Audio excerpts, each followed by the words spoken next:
de l'annonce de Michel Martelly avait gagné le deuxième tour des élections,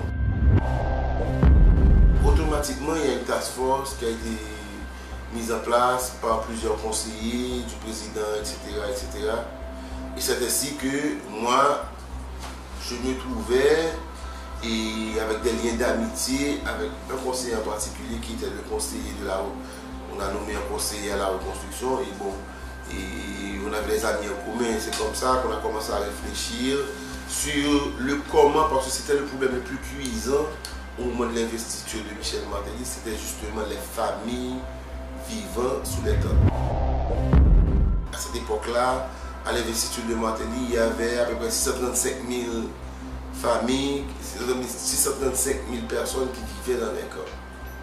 Et des réflexions ont commencé à un certain moment, mais bon, quand j'ai pris la décision de donner ma démission là où je travaillais, ils m'ont proposé justement de rejoindre l'équipe du gouvernement pour non seulement réfléchir et trouver une solution pour les familles qui vivaient sur le temps. Et c'est ainsi que nous avons approché, premièrement, la première organisation qui a été approchée, c'est OIM, parce que OIM quand même s'occupait de faire le recensement de toutes les familles vivant dans les camps à cette époque-là, etc. Et on a commencé avec eux, on a fait une boule de neige, on a essayé de comprendre qu'est-ce qui se passait déjà. Il y avait quand même des maires, en particulier, mairie de Pétionville, de Port-au-Prince, qui faisaient des actions pour déplacer les familles des camps, des actions peut-être très critiquées par les Nations Unies. Donc on avait essayé de comprendre pourquoi est-ce que les organes, les entités des droits de l'homme critiquent leur méthodologie.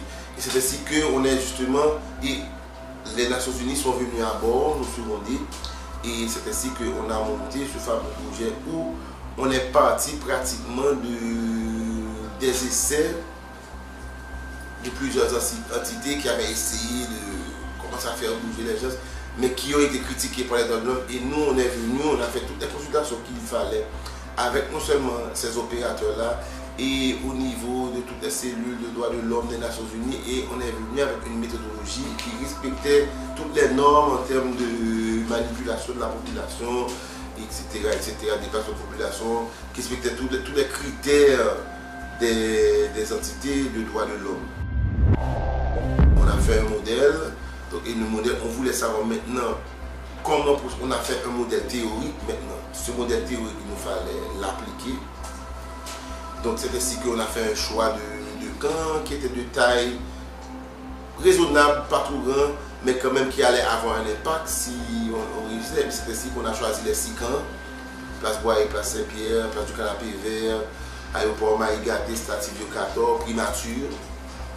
Et maintenant on est allé dans les registres, on a vu que les familles vivant dans ces camps venaient de 16 quartiers, d'où le nom, donc, le projet c'était 6 camps, 16 quartiers.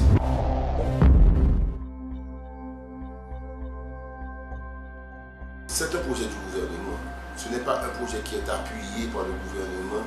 Le projet C6 est un projet du gouvernement en collaboration avec des agences des Nations Unies qui assurent la mise en œuvre.